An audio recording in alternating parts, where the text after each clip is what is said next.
Et avec Christine Aron ce matin. Bonjour Christine. Bonjour. Elle court pas encore. Attends, Alors, RMC Running avec un débat ce matin, avantages et inconvénients de courir en groupe. Mais d'abord, RMC Running, vous le savez, vous permet à vous qui nous écoutez de courir, de gagner des dossards.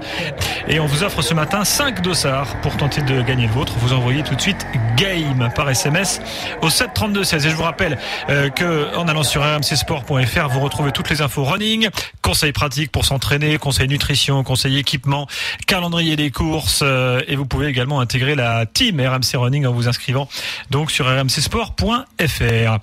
Alors, courir en groupe ou pas, certains jugent ça indispensable, d'autres ne supportent pas parce qu'il faut s'adapter à l'allure du voisin.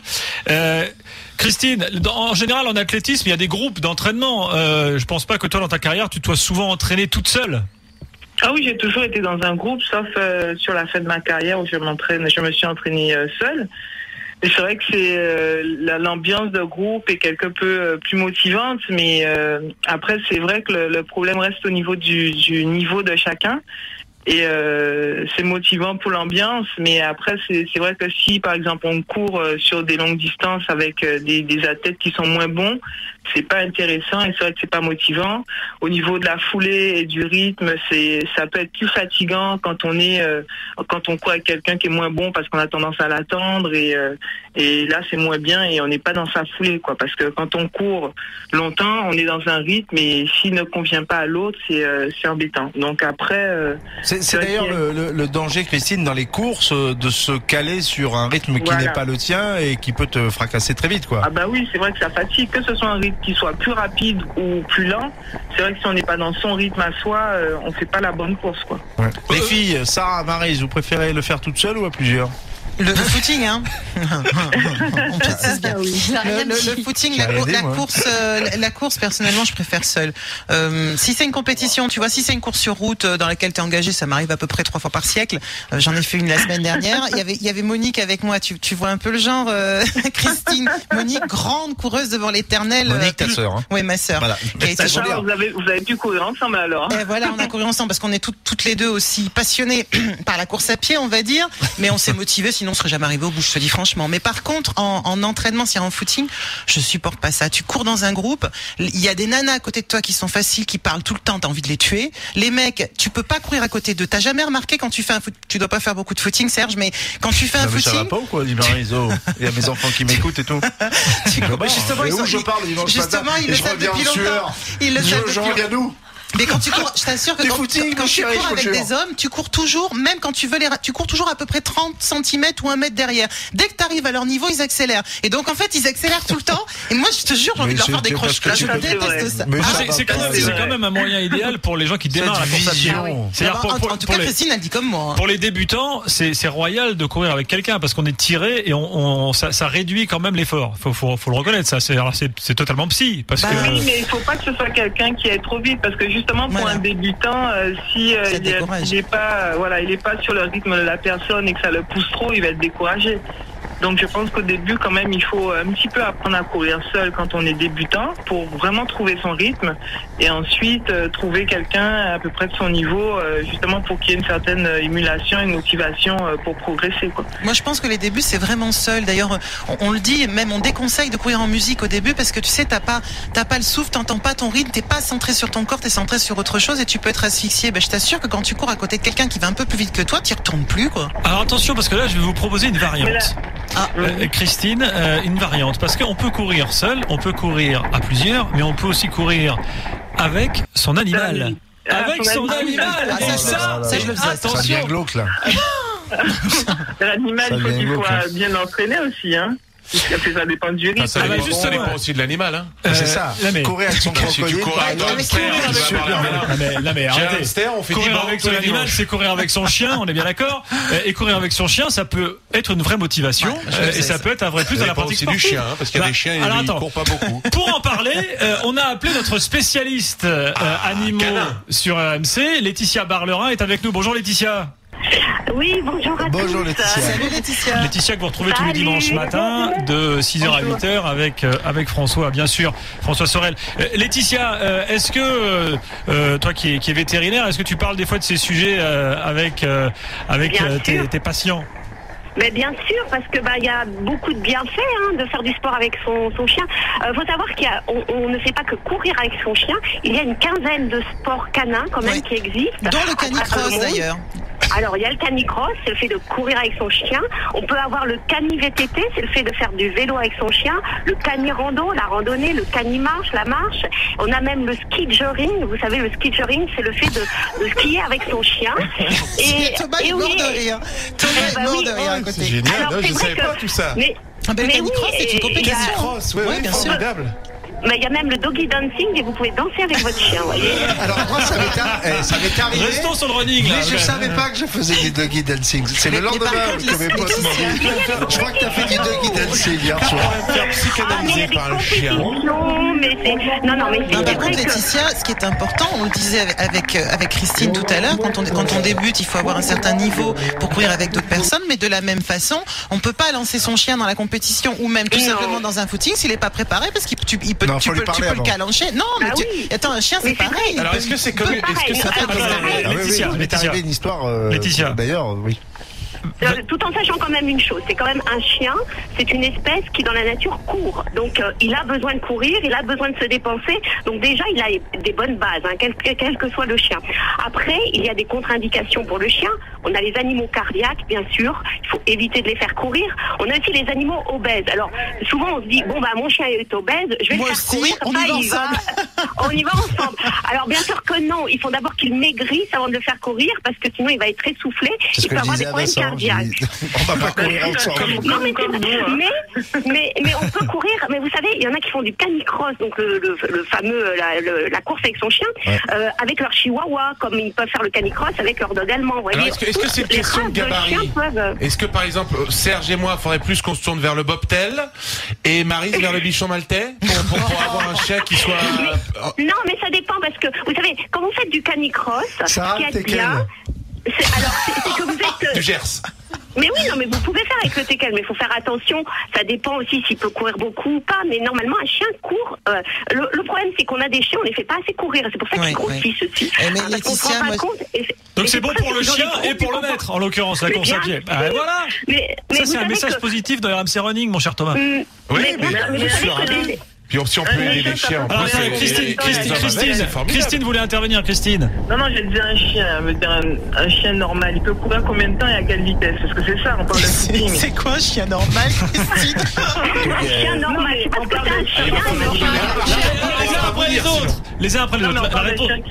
Bon, alors d'abord, un chien, il faut le faire courir avec vous. Donc commencez avec lui, c'est-à-dire par petites sessions de quelques minutes, et puis vous verrez un peu comment est le chien. Et vous apercevrez en fin de compte que votre chien, il court beaucoup et qu'il a beaucoup d'endurance et beaucoup plus que vous d'ailleurs.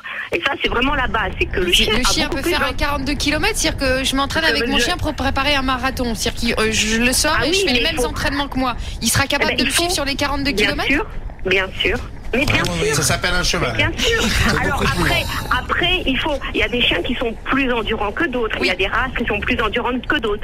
Alors on sait que dans les compétitions de canicross, on a surtout, vous savez, des chiens de chasse comme les braques.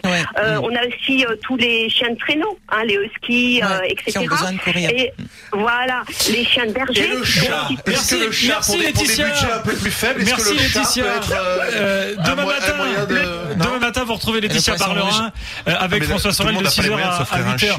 Christine, je pense que là on a quand même donné des pistes pour certains débutants. Allez en groupe avec vos amis, vos voisins, votre famille, et au pire avec votre chien, ou même avec votre chien et vos amis. Après tout, on peut Oui, voilà, on n'est pas obligé de choisir. C'est pas comme dans un divorce, quoi. Christine. Tout à l'heure, Maryse parlait aussi de la musique. Bon, c'est vrai c'est un peu quand on croit que de la musique, c'est un petit peu perturbant pour le corps parce qu'on n'est pas vraiment concentré. On n'entend pas les bruits extérieurs, donc ça peut être un peu dangereux. Mais beaucoup de gens, moi j'ai remarqué que c'est quand même un phénomène de mode. Il y a beaucoup de gens qui aiment courir avec la musique parce qu'ils ont certainement l'impression que le temps passe moins vite comme ça, plus vite, pardon, et que le footing est plus agréable. Merci beaucoup, Christine Aron. À très vite, à très bientôt. À très vite. Dans RMC Running. Merci beaucoup. Rien ne sert de courir sans avoir trouvé le bon assureur. RMC Running avec Assu 2000. RMC Running. Avec Stéphane Diagala, ambassadeur d'RMC Running. Bonjour Stéphane. Bonjour, salut à toutes et tous. Stéphane. Salut Stéphane. Salut Steph. Alors, une question ce matin. Que faut-il manger pour bien courir? Alors, il y a plein de sous-questions. À quel moment manger avant d'aller courir? Est-ce que courir, c'est comme faire un régime? Bref, on va essayer de détailler tout ça ensemble. De façon générique, Stéphane, quand on te pose la question comme ça, que faut-il manger pour bien courir? Quelle est ta réponse?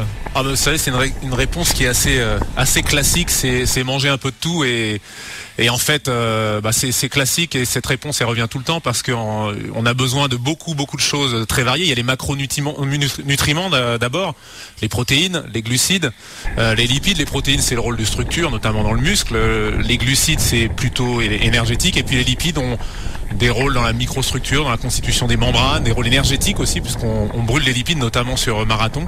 Donc ça c'est les macronutriments et puis après il y a les micronutriments avec toutes les vitamines, les sels minéraux aussi qui vont avoir un rôle très très important et en fait on trouve dans des sources animales, dans des sources végétales et dans différentes sources végétales on va trouver différentes choses. Donc la première réponse c'est ça, après on peut rentrer dans le détail mais la première réponse c'est bien sûr de varier son alimentation. Et l'hydratation fait partie de l'alimentation qui est importante parce que quand on se déshydrate de moins de 5%, on peut perdre 10 à 20% de performance. Alors il y a des aliments qu'on entend souvent quand les runners se préparent, c'est les pâtes, le riz, ça c'est un aliment, enfin des féculents qui en l'occurrence si tu manges des pâtes à l'ail, tu vas ce que j'allais dire, ça dépend de quelle pâte. Si tu te fais des lasagnes au four, rentrons dans les détails de mais là il n'a jamais fait mal à personne à part à sa copine. Mais non, c'est même très bon. C'est sûr que si tu vas embrasser une gonzesse avant, après là c'est un anti-crampe en plus, c'est très bon. Il y a des moules farcies pâtes à l'ail pour moi. Stéphane, est-ce qu'on peut lister quelques aliments indispensables? Les pâtes, le riz, c'est vrai que ça revient souvent, c'est un classique et ça on a presque plus besoin de le dire. Ce qu'on peut rajouter, c'est surtout si on les prend avant de courir, il faut pas trop les cuire pour pouvoir avoir des sucres qui soient pas trop, qui restent des sucres complexes, des sucres lents qui vont diffuser lentement. Si vous les cuisez trop, ça va vite partir en sucre rapide et vous n'aurez plus les stocks au moment voulu. Donc pas trop les cuire. Tu parlais de sucre complet, ça me fait penser. Est-ce qu'il faut que ce soit des pâtes complètes ou du riz complet ou on s'en fiche? Alors là, je parlais pas de complet dans ça. Là, je oui, j'ai compris, mais ça m'a fait penser à ça. Des sucres lents. Après, oui, bien sûr, les pâtes complètes, on va trouver des acides aminés, des apports un peu plus en micronutriments. Sur les sucres, ça va pas changer grand-chose. Mais ce qu'on oublie souvent, ce sont les légumineuses qui sont en plus des sources riches de protéines. Donc c'est tout ce qui est fèves, haricots secs, lentilles. Voilà, les lentilles qui sont des sources de sucre, de fibres et en même temps de protéines. Alors des protéines incomplètes, pas aussi complètes que la viande parce que elles n'ont pas les 8 acides aminés essentiels. Mais en mixant pâtes et légumineuses, on a une source de sucre et de protéines assez intéressante. Alors, t'as une question concrète. Alors, puisque là on donne des aliments. J'en avais une concrète aussi par rapport à ces légumineuses. Les 3/4 des joggers courent le matin. Par exemple le week-end là, à l'heure des grandes gueules du sport, il y a beaucoup de joggeurs qui nous écoutent. Le week-end, sinon tu peux courir aussi. Qui nous écoutent en courant. Tu cours aussi après le travail quand même. Quel petit-déj faut-il prendre avant d'aller s'entraîner? Parce qu'on va pas s'enfiler.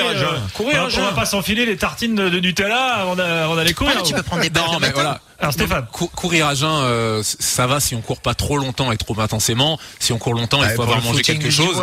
Et il faut surtout avoir des ravitaillements avec soi. Surtout si on part à jeun pour une longue sortie, il faut avoir des ravitaillements, des gels, des barres.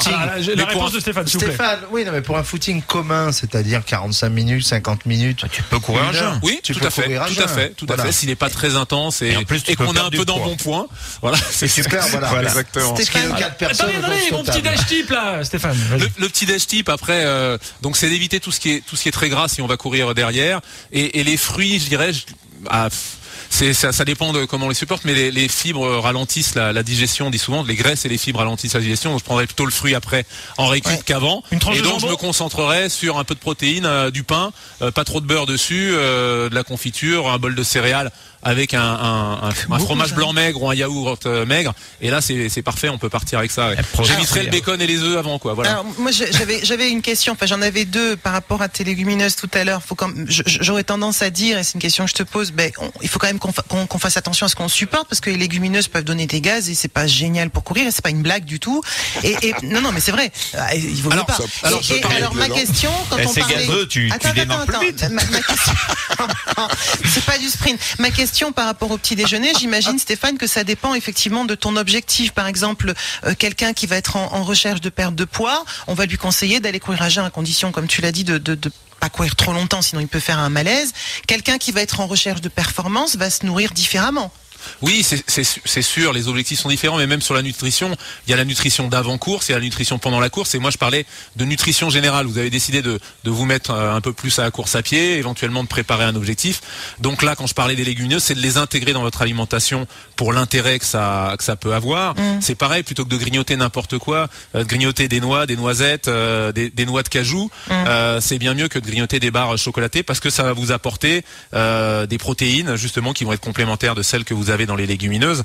Donc voilà, c'est ces petits réflexes qu'il faut avoir. La vitamine C, elle est importante aussi parce que c'est le transport de l'oxygène dans l'hémoglobine, et quand vous faites des efforts aérobies, c'est quelque chose d'important. Et une carence en vitamine C, il faut l'éviter en mangeant plus de les légumes et les fruits frais. Là, c'est vraiment la vitamine C parce que ça va avoir un effet tout simplement sur votre performance. Moi, je voudrais l'alimentation.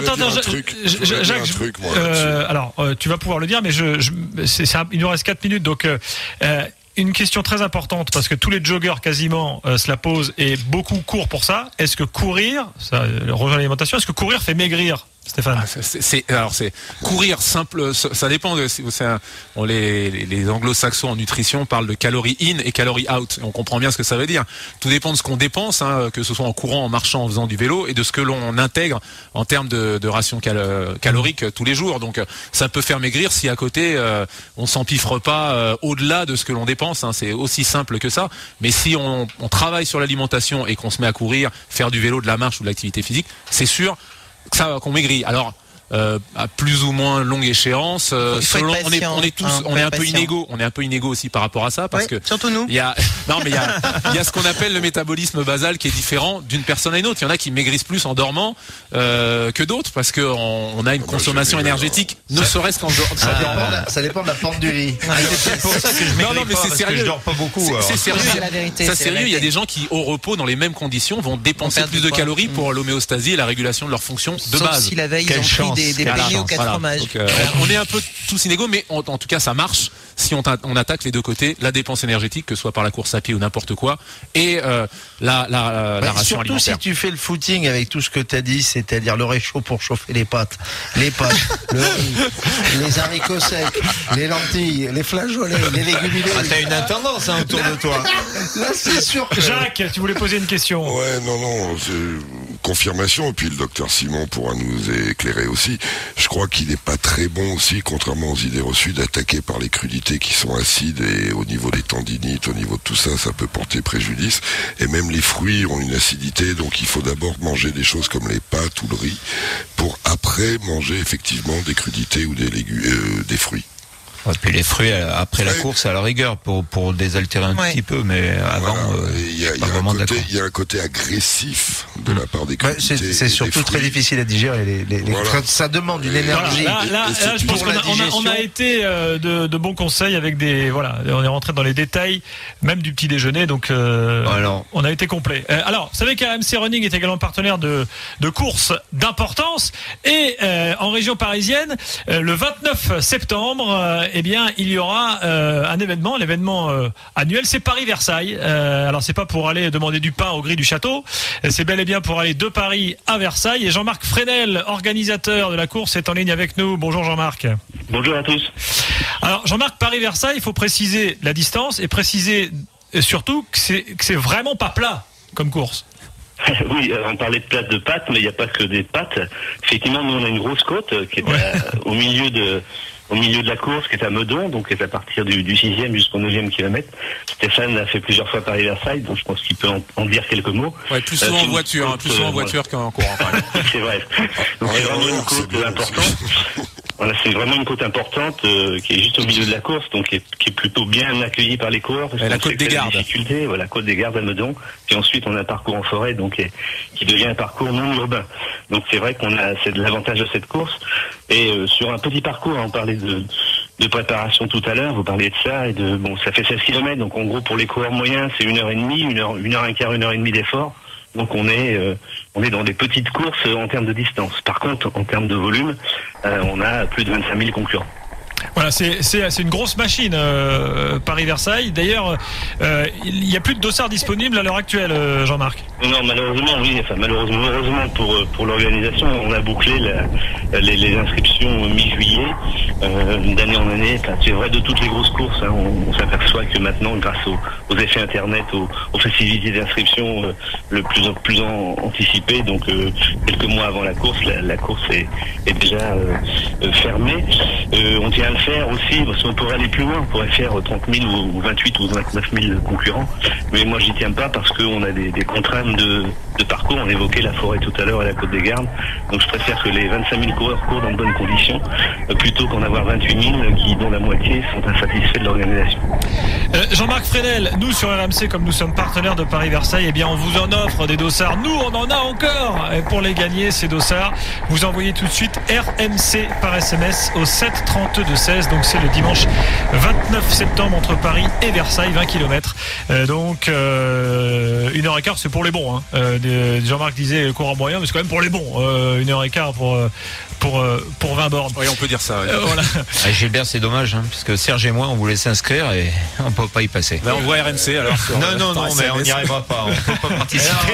On a perdu le réchaud. Merci Stéphane. Merci, à bientôt. Merci Steph. À très vite, et vous retrouvez évidemment tous les conseils nutrition, conseils également équipement et tout ça sur RMC Sport, sur la page RMC Running. Allez, c'est bon. Hein.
On aperçoit le premier coureur. Non, bougez plus. Le coureur 63, voilà qui donc s'impose. Bonjour, votre nom? Alors vous êtes licencié dans quel club? Club du Vennes, donc dans le 05. Je vais qu'on applaudisse s'il vous plaît Olivier. Alors le temps c'est donc cette année 36 minutes 40. J'aperçois au loin un coureur fidèle qui porte le numéro 183. Il s'agit de Marc Prat. celui qu'on connaît forcément, licencié au triathlon Manosque. Salut Marc. Bravo. Applaudissements pour Marc. Troisième position, le dossard 38. Il s'agit de Philippe Collomb. Philippe Collomb d'Aimé. Troisième position, on l'applaudit s'il vous plaît.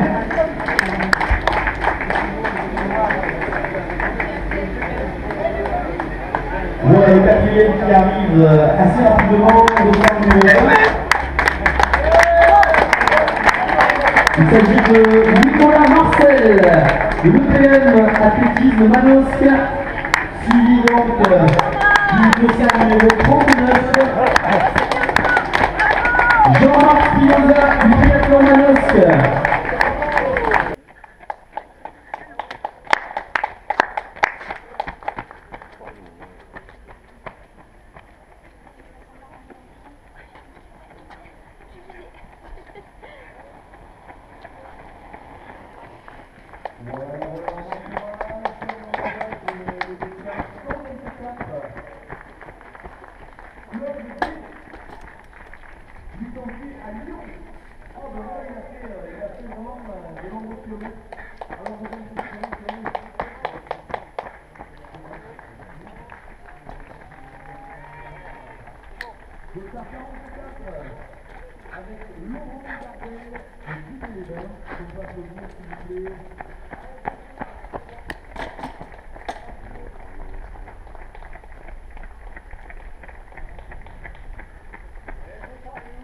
Allez Manosque.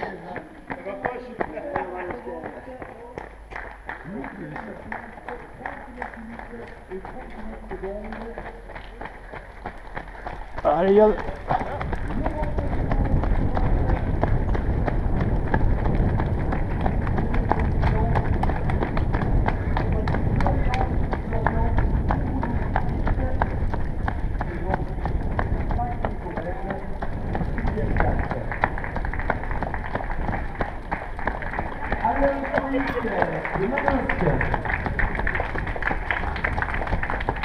Yann Pilote de Conflans.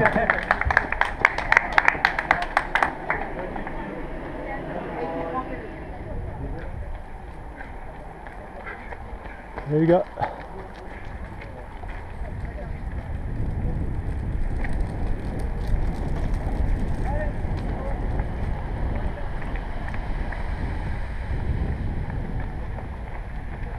Allez, allez.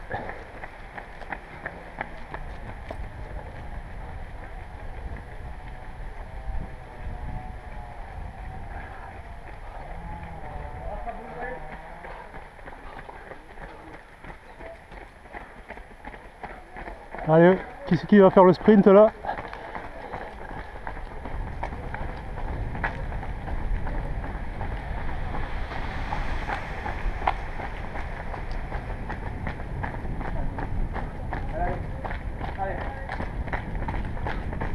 Un joli sprint les gars.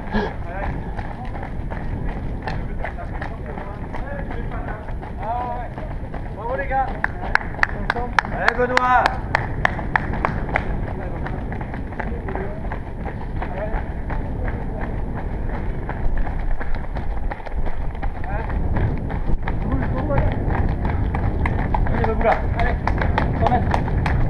Allez, 100 mètres à fond là.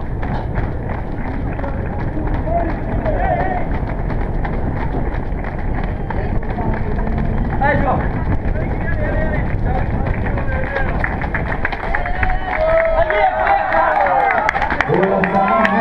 Ça arrive très fort.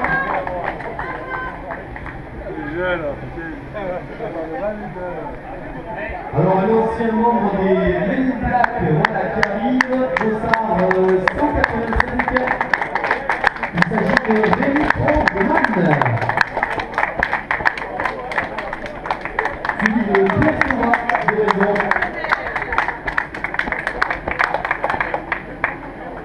Lionel Detti de Volx sur la 3 minutes et 18 secondes.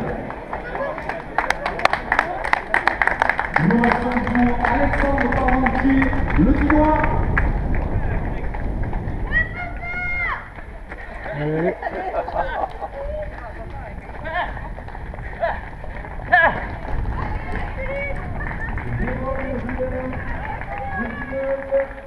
Allez Hervé. Allez jusqu'au bout, on reste bien, on encourage Philippe, Nania, Christian Manos. Voilà, allez jusqu'au bout.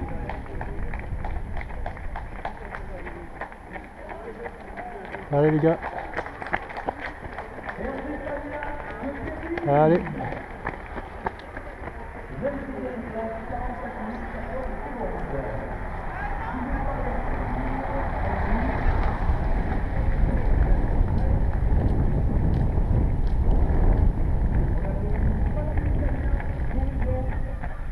Allez, c'est l'arrivée.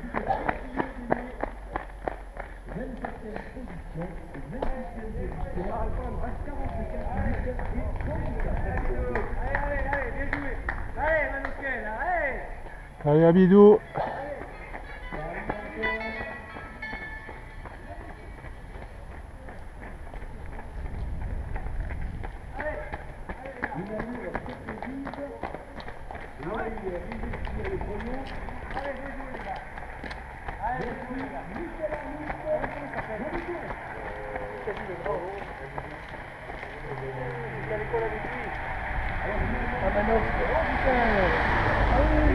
Oh putain!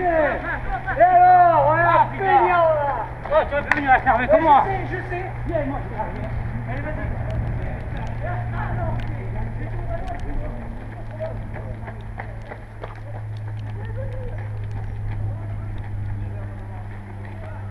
Allez, le Marc, allez! Allez, c'est l'arrivée.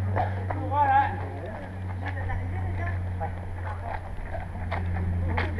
Allez, 200 mètres, il n'y a plus de montée là, c'est tout plat.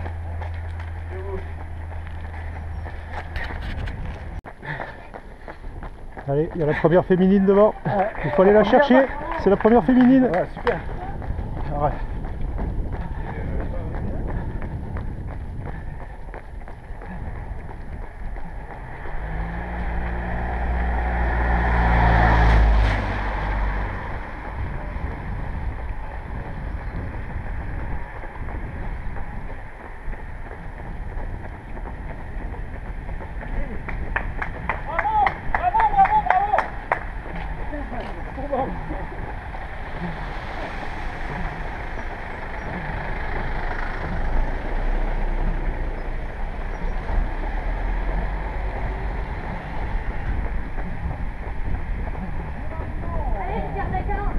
Allez, jusqu'au bout, c'est bien.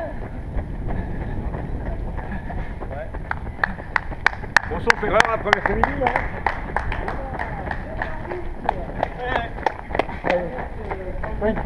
Ça va se bagarrer au sprint, hein? À 200 mètres.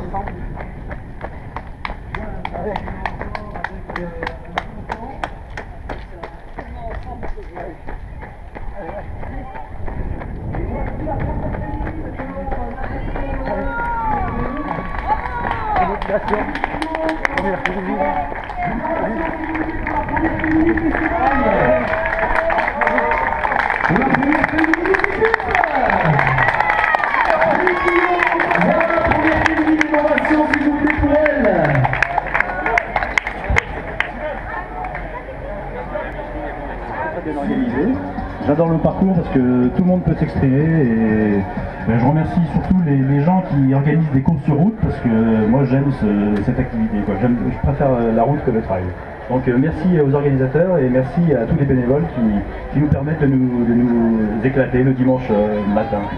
Vous avez déjà gagné d'autres courses, palmarès peut-être à votre actif? En course à pied, j'ai toujours été dans des... Enfin, je fais des podiums dans des courses parce que je suis D2, je suis un vieux. Hein. Mais sinon en duathlon, avant, quand j'étais plus jeune, oui, j'étais assez performant. Voilà. Ben, ça l'est toujours en tout cas. Hein. On applaudit s'il vous plaît Olivier Rousseau de Veine.